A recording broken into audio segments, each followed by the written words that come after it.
Hey, I know your hair needs a little pampering, so let me teach you how to make a hair mask that will give your hair that little oomph that it needs. You will need 5 tablespoons of water. Next, you will add 2 teaspoons of DL Panthenol,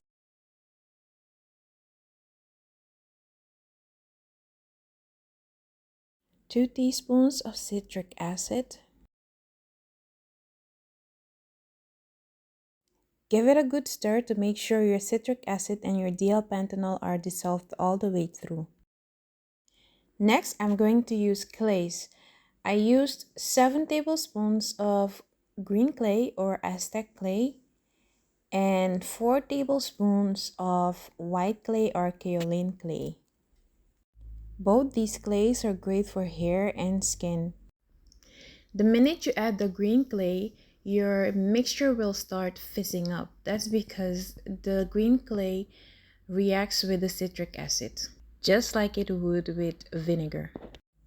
Now I'm adding 1 tablespoon of my favorite oil. You can use any oil you like.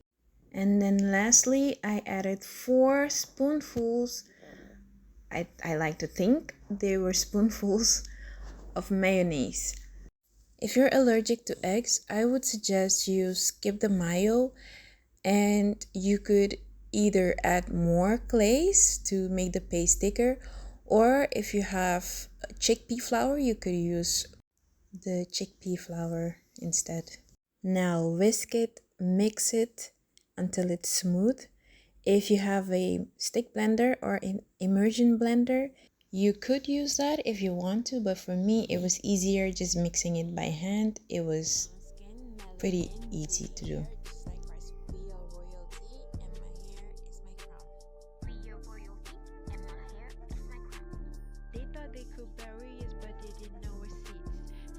To me, it's best to use this mask on unwashed hair because afterwards, after using the mask, you have to wash your hair thoroughly with shampoo as well, so you don't want to overwash your hair. So it's best to just slap it on your unwashed hair and let it marinate and then wash your hair afterwards. Don't use it on dry hair. As you can see in the video, my hair is damp. I would prefer it to be soaking wet, but I had to use the time that I got because my daughter was sleeping.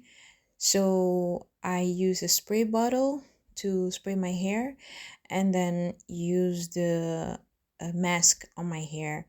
I apply it on both my hair and my scalp. And the reason why you want to apply it on your scalp as well is because all the ingredients that I've added in this mask are beneficial for your skin and for your hair. These are some of the benefits of these ingredients.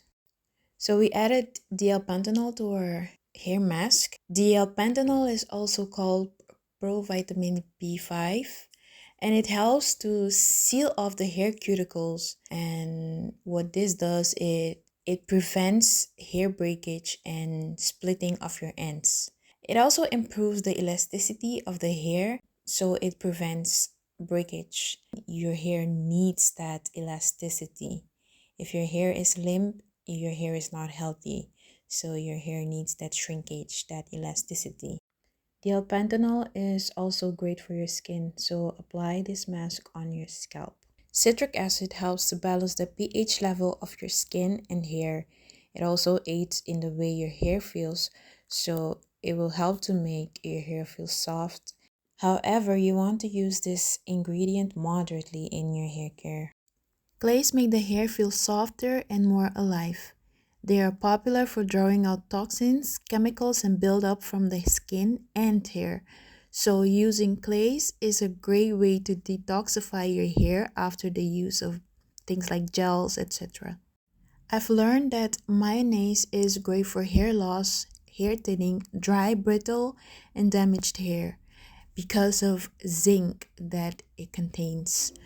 It also helps with dandruff and itchy scalp. So this mask is great for the scalp and the hair. But OMG, this mask makes my hair feel so soft and so fluffy. I love it.